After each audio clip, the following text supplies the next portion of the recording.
امریکی حملے اور ایران کی طرف سے جوابی حملے کے بیچ ایران نے ایک بہت بڑا دعویٰ کیا ہے۔ ایران کا دعویٰ یہ ہے کہ اس دعوے کے بیچ ہی کہیں نہ کہیں ڈونلڈ ٹرمپ کی بوکھلاہٹ سامنے آ رہی ہے۔ اگر آپ غور سے سنیں اس دعوے کو، دراصل ایران نے دعویٰ کیا کیا؟ ایران نے دعویٰ کیا ہے کہ امریکہ کی جانب سے جنگ دوبارہ شروع کرنے اور نئی بحری ناکہ بندی یعنی بلاکڈ کرنے سے پہلے دنیا بھر کے 200 سے زائد غیر ملکی جہازوں نے اسٹریٹ آف ہرمز سے گزرنے کے لیے ایرانی اجازت نامے حاصل کرنے کی درخواست دی تھی، یعنی ایرانی پرمٹ حاصل کرنے کی درخواست دی تھی۔ یہ ایران کا دعویٰ ہے اور یہ بہت بڑا دعویٰ اپنے آپ میں ہے، اور کہیں نہ کہیں ایسا لگتا ہے کہ اسی دعوے کے عین مطابق یا اس دعوے کے ہی ارد گرد ڈونلڈ ٹرمپ کچھ بوکھلاہٹ کا شکار ہیں۔ اور یہ اعداد و شمار، یہ جو آنکڑے سامنے آئے ہیں، یہ اعداد و شمار خلیج فارس اسٹیٹ اتھارٹی PGSA نے جاری کیے ہیں۔ اتھارٹی کے مطابق اسلام آباد مفاہمتی یادداشت یعنی MOU یعنی میمورنڈم آف انڈرسٹینڈنگ پر دستخط کے بعد اور امریکہ کی حالیہ کارروائیوں سے پہلے 3 ہفتوں کے دوران 200 سے زائد غیر ایرانی جہازوں نے اسٹریٹ آف ہرمز سے گزرنے اور انشورنس کوریج کے لیے درخواستیں جمع کرائی۔ ان میں سے تقریباً 79% 79% درخواستیں منظور کی گئیں، جبکہ 14% پر کارروائی جاری تھی۔ ایک درخواست کی منظوری میں اوسطاً 50 گھنٹے لگے۔ رپورٹ کے مطابق درخواست دینے والے جہازوں میں تیل بردار ٹینکر سب سے زیادہ تھے، جن کا ایوریج یا تناسب 41% رہا۔ اس کے بعد بلک کیریئرز کے ساتھ ساتھ اس کے بعد جو تیل ٹینکرز ہیں، اس کے علاوہ بلک کیریئرز 27% اور کنٹینر شپ 18% کے ساتھ شامل رہے۔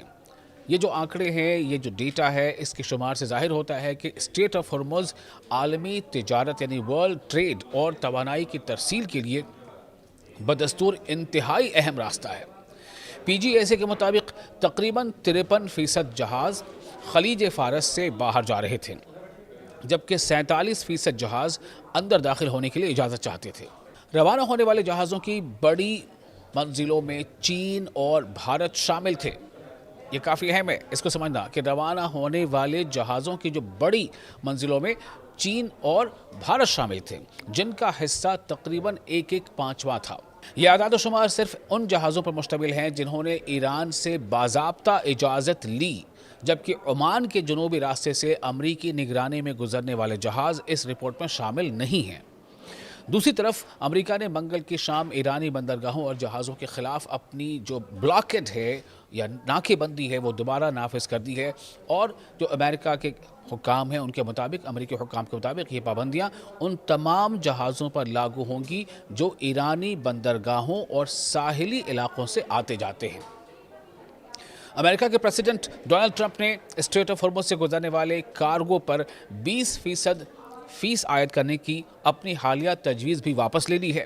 ڈونلڈ ٹرمپ کا کہنا ہے کہ خلیجی ملکوں کے رہنماؤں کے ساتھ مثبت بات چیت کے بعد اس منصوبے کی جگہ، اس پلاننگ کی جگہ تجارتی اور سرمایہ کاری کے نئے معاہدے لائے جائیں گے۔ یہ پیش رفت ایران اور امریکہ کے درمیان ہونے والی اسلام آباد مفاہمتی یادداشت یعنی MOU کے خاتمے کے بعد سامنے آئی ہے۔ دونوں ممالک اس معاہدے کو عملاً ختم قرار دے چکے ہیں۔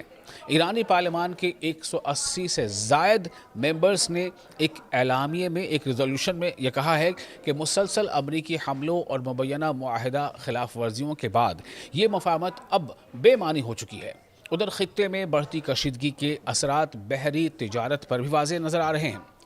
بلاکڈ سے پہلے اسٹریٹ آف ہرمز سے گزرنے والے تیل بردار جہازوں کی تعداد 2 ماہ کی کم ترین سطح پر پہنچ گئی تھی۔ سیکیورٹی خدشات کے باعث کئی جہازوں نے اپنے ٹریکنگ سسٹمز بھی بند کر دیے تھے۔ رپورٹس کے مطابق ایران نے حالیہ کشیدگی بڑھنے پر صرف 24 گھنٹوں کے اندر تقریباً 1,10,00,000 بیرل کچا تیل، جسے خام تیل کہا جاتا ہے، کروڈ آئل کہا جاتا ہے، وہ لے جانے والے ٹینکرز روانہ کیے تاکہ ممکنہ رکاوٹوں سے پہلے اپنی برآمدات جاری رکھی جا سکیں۔ کمنٹیٹرز کا کہنا ہے کہ آبنائے ہرمز میں یعنی اسٹریٹ آف ہرمز میں جاری تناؤ نہ صرف خطے یعنی بلکہ عالمی توانائی منڈی یعنی جو ورلڈ انرجی مارکیٹ ہے اور بین الاقوامی تجارت جو ورلڈ ٹریڈ ہے اس پر بھی گہرے اثرات مرتب کر سکتا ہے۔